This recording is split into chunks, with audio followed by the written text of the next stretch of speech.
안녕하십니까. 채널 후 곽보현입니다. 이 정치권의 세대교체 바람을 타고 이준석 국민의힘 대표가 제1야당의 지휘봉을 잡은 지 어느덧 한 2달 정도가 지났습니다. 그 사상 초유의 30대 야당 대표로서 어떤 새로운 리더십을 보는 다양한 시선들이 좀 나오고 있는데요. 기대도 있고 또 우려도 있고 이런 것들이 좀 공존하고 있습니다. 특히 이제 다음 대통령 선거에 과연 어떤 영향을 미칠지 여러 가지 이야기들이 좀 나오고 있는데요.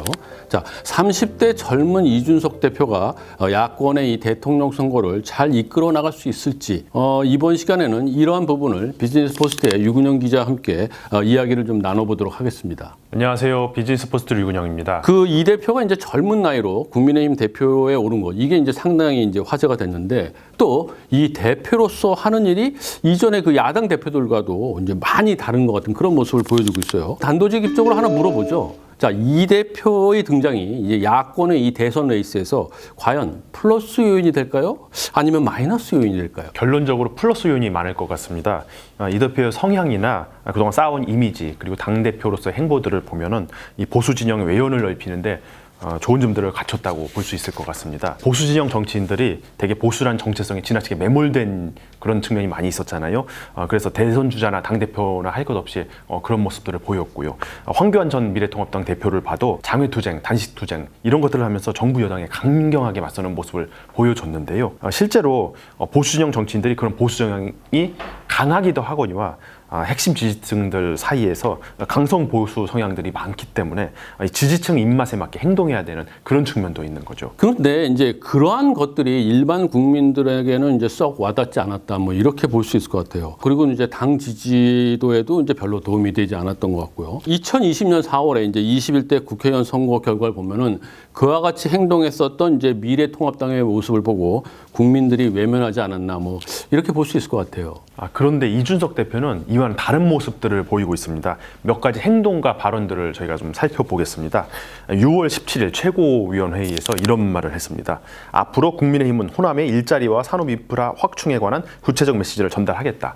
이게 전임자인 김종인 전 비상대책위원장의 호남과 동행 이 기조를 이어나간 것이라고 볼 수 있는데요. 실제로 이 대표는 호남을 여러 차례 방문해 지원을 약속하기도 했고요. 호남 지역민들과 접촉면들을 넓혀나가는 그런 움직임들을 보이고 있습니다. 6월 25일에는 경남 김해 봉화마을을 방문해서 노무현 전 대통령 묘역을 참배했습니다. 이 자리에서 이런 말을 했습니다. 국민의힘에서 노 전 대통령에 관한 폄훼를 정치적 수단으로 사용하지 않겠다. 혹시 선거가 임박하면 그런 부분이 나올 수 있다. 그러면 내가 대표로서 제지하겠다. 7월 26일 최고위원회의에서는 여야를 막론하고 탄핵의 강에 들어간 쪽이 진다 이렇게 말했습니다. 지금 여권에서는 노무현 전 대통령의 탄핵 당시 상황을 둘러싸고 이낙연 전 민주당 대표가 이 탄핵에 찬성했는지 반대했는지 이 문제가 쟁점이 되고 있지 않습니까? 그리고 야권에서는 탄핵된 박근혜 전 대통령을 두고 윤석열 전 검찰총장이 송구하게 생각한다. 이런 말들을 하면서 보수층에 다가가려는 모습을 보이고 있고요. 이런 모습들이 국민들에게는 모두 구태의연하게 여겨진다는 것을 지적한 것입니다. 특히 야권 대선 주자인 윤석열 전 총장을 향해 보수에서 지지 기반을 굳히기 위해 과거로 돌아가는 모습을 보이는 것은 바람직하지 않다는 이 점을 힘줘 말한 것이기도 하고요. 그런가 하면 여당을 향해 공격할 때도 비교적 합리적 기준을 유지한 채 공격을 하고 있습니다. 김경수 전 경남지사의 드루킹 사건 이 유죄 판결과 관련해서 이 대표도 청와대가 사과해야 한다 이렇게 말하긴 했는데요. 다만 윤석열 전 총장 등은 이 사건의 몸통이 문재인 대통령이라는 취지의 발언을 하면서 드루킹 특검을 재개해야 한다 이런 주장까지 하고 있잖아요. 그런데 이와는 달리 이 대표는 문재인 후보가 드루킹 사건을 직접 챙겼다고 보기 어렵지 않느냐 이렇게 묻자 이 대표는 나도 그렇게 생각한다 이렇게 말을 했습니다. 그러면서 김경수 지사가 캠프 핵심 역할을 맡으며 부적절한 인사들과 교류하며 문제를 일으킨 것 아닌가 생각한다 이렇게 대답을 했고요. 그러네요.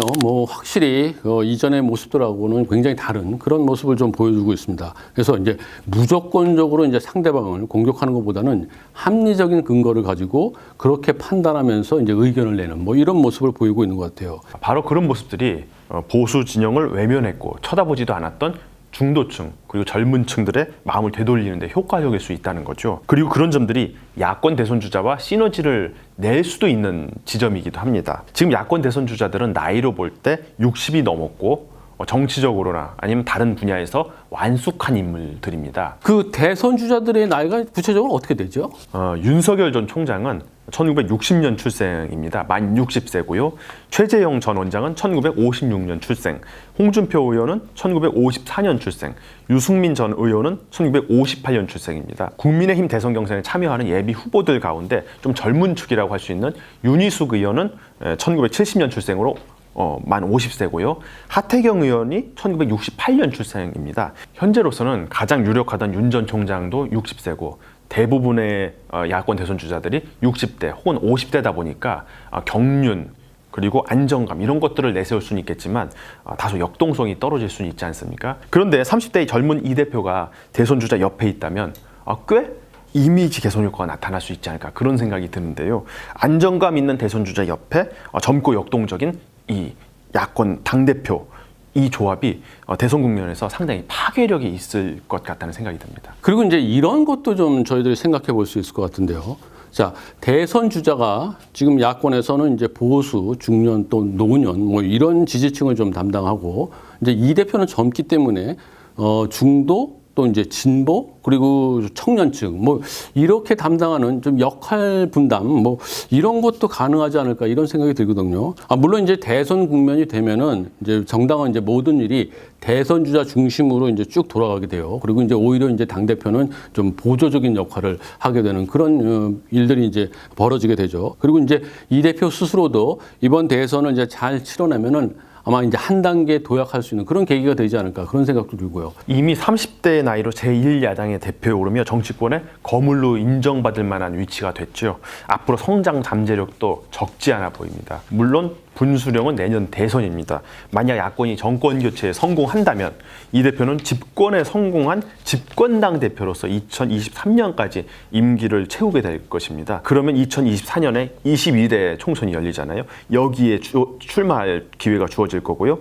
거기서 원내 진입까지 성공한다면 2027년 대선 때는 바로 유력한 대선 주자가 될 수 있습니다. 지금 이 대표가 36세니까요. 2027년 대선 때는 42세 젊은 대선 주자가 될 수 있죠. 그때도 역동적인 이미지, 이 젊은 이미지는 그대로인데 정권 교체에 성공한 당대표라는 타이틀 그리고 원내 경험까지 보태지면은 대단히 막강한 대선 주자로 떠오를 가능성이 높습니다. 반면 정권 교체에 실패한다면 당대표 임기조차 채우지 못할 가능성이 많고요.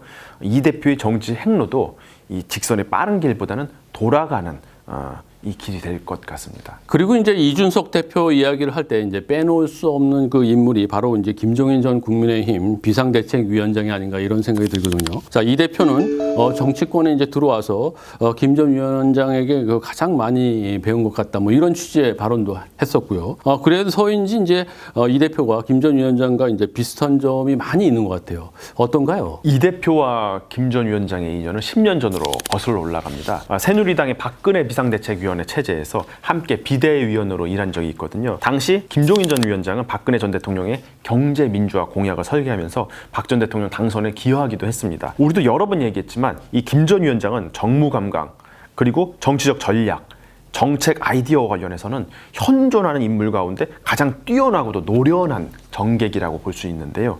그가 국민의힘 비대위를 맡으면서 당의 이미지를 많이 바꿨고 또 재보궐선거 승리까지 이끌어내면서 그의 능력을 우리가 짐작해 볼 수 있었죠. 이준석 대표도 그때 김 전 위원장의 그 기조를 계속 이어가는 모습을 보여주고 있습니다. 앞서 말했던 호남과의 동행, 이것도 김 전 위원장의 기조를 이어간 것이고요. 또 과거 보수의 어두운 모습과는 철저히 단절한 채 국민들에게 폭넓게 지지를 호소하는 모습도 김 전 위원장과 비슷한 면이 있습니다. 큰 틀의 정책 기조에 관한 것뿐만 아니라 선거 전략에서도 비슷한 점이 많은데요. 이 대표가 대선 경선을 준비하면서 보여준 모습이 4월 재보선 때 김 전 위원장이 보여준 모습과 비슷하다는 시선도 나오고 있습니다. 이른바 경선 버스론을 앞세워서 이 대표 역시 김 전 위원장처럼 당 중심의 이 원칙을 고수합니다. 8월 말 버스는 무조건 떠난다. 이것을 못 받고 경선에 참여할 야권 후보는 모두 입당하라고 공개적으로 뜻을 밝히기도 했었죠. 그러다 중진들은 마치 김 전 위원장이 했던 것처럼 이 전 대표에게도 비판의 공격을 합니다. 당박 대선 주자를 모욕하지 말아라. 그리고 오라고 모셔와도 모자랄 판에 깎아내리느냐 이런 식이었죠. 그런데 결국에는 야권의 당박 대선 주자들이 대부분 입당을 하면서 이 대표의 경선 버스는 성공한 셈이 됐습니다. 당 대표로서 가장 중요한 과제 하나를 완수한 것이기도 하죠. 그래서 그 윤 전 총장을 비롯한 그 많은 그 대선 주자들이 그 안철수 대표의 사례가 마치 이제 반면 교사처럼 작용하지 않았나 뭐 이런 생각도 들어요. 그런데 이 몇 가지 지점에서 보면은 이 대표하고 김 전 위원장이 좀 확연히 다른 모습도 좀 보여주고 있는 것 같습니다. 예컨대 이제 이 대표의 이제 능력주의 또 그리고 페미니즘 뭐 이런 것과 관련된 이야기들은 김 전 위원장과는 좀 완전히 결이 다르지 않나 이런 생각이 들거든요. 김 전 위원장은 이준석 지도부 체제에 긍정적 의견을 계속 표현해 왔거든요. 그런데 이 대표의 능력주의와 관련해서는 다소 부정적 시각을 보인 바 있습니다. 이 대표의 최근 발언을 보면 시장에 맡기면 다 되는 것처럼 생각하고 능력주의를 말하는데 능력주의만 따라가면 자본주의 사회가 안정되지 않는다. 이 대표가 자본주의 사회의 발전 과정에 관한 인식이 제대로 돼 있지 않아서 하는 소리이기 때문에 앞으로 정당을 운영하는 과정에서 스스로 터득하면 다른 얘기를 할 수 있을 것이다. 듣고 보니까 확연히 그 뉘앙스가 다르네요. 김 전 위원장은 이런 얘기도 했습니다. 이 대표가 하버드 대학교에 다닐 때 미국 경제의 추세는 완전히 신자유주의 경제에 빠져 있을 때다. 실제 이 대표는 하버드 대학교에서 컴퓨터공학과 경제학을 공부했다고 하는데요. 김 전 위원장은 이와 달리 독일에서 경제학을 공부한 것으로 잘 알려져 있습니다. 서로 다른 나라에서 약간 다른 경제학을 공부한 것이 두 사람의 경제학적 사상 배경이 달라진 원인일 수도 있을 것 같은데요. 이 대표가 시장을 더 강조한다면은 김 전 위원장은 그보다는 국가의 역할을 좀 더 중시한다고 볼 수 있겠습니다. 이 대표는 우파적 사상을 지닌 게 분명한 사람인데 반면 김 전 위원장은 진영을 여러 차례 옮겨 다니기도 했고 지금은 보수 정당인 국민의힘 당원으로 있긴 하지만 사상적으로만 보면은 우리 정치 지형에서는 중도보다 살짝 왼쪽에 있다는 시선도 있습니다. 이제 앞으로 대선 전국이 더 본격화되면은 김 전 위원장의 재등판에 굉장히 관심이 쏠릴 텐데요. 그 이 대표와 김 전 위원장이 얼마나 그 궁합을 보일지 뭐 이게 그 야권의 대선의 중요한 관전 포인트가 아닌가 이런 생각이 들기도 합니다. 지금까지는 저희가 그 이준석 대표에 대해서 좀 좋은 점을 많이 살펴본 것 같아요. 그렇지만 그 이 대표와 관련해서 우려의 시선이 없는 거는 아닙니다. 이 대표를 보는 이제 엇갈리는 시선들이 있는데 이 점도 한번 짚어봐 주시죠. 이 대표의 긍정적 모습들이 참 많이 있었죠. 당대표에 오른 뒤 국민의힘 당원들이 또 많이 늘었다고 하고요. 당 대변인을 선발하는 이 토론 배틀이 동시간대 민주당 대선 경선 이 토론회보다 높은 시청률을 기록했다는 얘기도 있었고요. 그런 점은 당연히 좋은 거죠. 다만 이 대표를 비판하는 쪽은 크게 두 가지를 지적하고 있습니다. 하나는 경험 부족이고요. 또 다른 하나는 지나치게 튀는 행보입니다. 흔히 관심종자라고 하는 건데 실제 이 관종이라는 얘기를 많이 듣고 있는 것 같기도 하고요. 경험 부족이 가장 부각됐던 사례는 아마도 송영길 민주당 대표와 이 전국민 재난지원금 지급을 합의했다는 이 보도가 나온 요 일일 텐데요. 당대표가 원내 지도부나 당 내부와 상의도 없이 독단적으로 결정했다며 이것을 굉장히 비판하는 모습을 볼 수 있었습니다. 이 관종이란 비판은 그 전부터 인신공격처럼 많이 받아왔던 것이기도 한데요. 이 튀는 행보가 정치인으로서 그리고 당대표로서 격에 맞지 않을 수 있다는 거죠. 이 국민의힘 대전 유성을 당협위원장을 지냈던 김소연 전 위원장은 정말 날선 이 공격들을 많이 했는데요. 박근혜 퀴즈로 꽃가마 태워진 녀석. 3번이나 단수 후보 공천을 받고도 낙선한 녀석. 정치 선배들 저격질하고 욕하고 조롱하고 평론해서 병신 만들고 우습게 만든 녀석. 연예인병 걸렸다. 이 관종짓 그만해라. 이런 원색적 표현으로 이 대표를 비난했습니다. 그런데 이제 그 현대 정치에서 보면은 이제 쇼 비즈니스 같은 그런 측면도 있어요. 바꿔서 말하면은 이 대표 같은 사람이 오히려 더 관심을 모으고 국민의힘을 국민들에게 좀 더 가깝게 다가가는 그런 면이 있고 이게 좀 긍정적인 효과를 낸다. 뭐 이렇게 볼 수도 있지 않을까요? 그런 부분도 있고 일각의 비판이 이 젊은 나이에 당대표에 오른 이준석 대표를 향한 리더십 흔들기다. 이런 말들도 나오고 있습니다. 이 대목에서 저희가 가장 먼저 살펴봤던 그 이 대표와 대선 주자와의 케미, 그 조화, 뭐 이걸 좀 다른 각도에서 좀 볼 수도 있을 것 같아요. 앞에서는 이제 저희가 그 안정감 있는 대선 주자와 좀 역동성이 있는 그런 그 당 대표의 궁합이 굉장히 잘 맞을 것 같다, 시너지를 낼 것 같다, 뭐 이렇게 얘기를 했는데 또 다른 면에서 보면은 리스크 요인도 많이 있을 수 있을 것 같아요. 야권의 이제 유력 대선 주자들이 윤석열 전 총장, 최재형 전 원장 모두 이제 정치 신인입니다. 다소 좀 실수가 있을 수 있어요. 그리고 이런 것들을 사실은 경륜이 있는 당대표가 잘 관리해 줄 필요가 이렇게 있거든요. 그런데 당대표조차도 여러 가지 공격의 빌미를 제공하는 이런 상황이라면은 대선 국면에서의 리스크, 이건 정말 누가 관리하나, 뭐 이런 의문이 나올 수가 있는 거죠. 단순히 당대표 흔들기로만 치부할 수는 없지 않나, 뭐 이런 생각이 일부 들기도 합니다. 다만 이 대표도 경계할 부분이 없는 것은 아닙니다. 이 국민들의 관심을 모으는 데 성공하고 좋은 성과를 내고 있었던 만큼 이 대표가 잘못했을 때 이 실망감도 더 커질 수 있는 것이거든요. 튀는 언행만큼 상대 진영에 공격의 빌미를 제공할 여지도 더 많아진 거고요. 최근 올림픽에서 양궁 금메달리스트로 모든 국민에게 사랑을 받은 안산 선수의 짧은 헤어스타일이 때 아닌 페미니즘 논란을 불러일으켰잖아요. 그런데 양준호 국민의힘 대변인이 이 안 선수를 향한 공격의 원인을 이 안 선수에게 돌리는 듯한 말을 한 게 또 화근이 되고 있습니다. 사실 양 대변인 발언의 시시비비를 떠나서 올림픽에서 국민들에게 기쁨을 준 선수를 저격하는 느낌의 이 언급을 했다는 것 자체가 정치적으로는 대단히 경솔한 것이라고도 할 수 있는데요. 자칫 이 대표가 추진한 토론 배틀 경쟁이 대단히 중요할 수 있는 이 정무적 감각에 관한 이 고려는 하지 않은 채 말 잘하는 사람을 뽑았다, 이런 비판이 나올 수도 있는 것이죠. 게다가 이 대표 스스로도 여성 혐오를 부추긴다는 비판을 많이 받고 있는데요.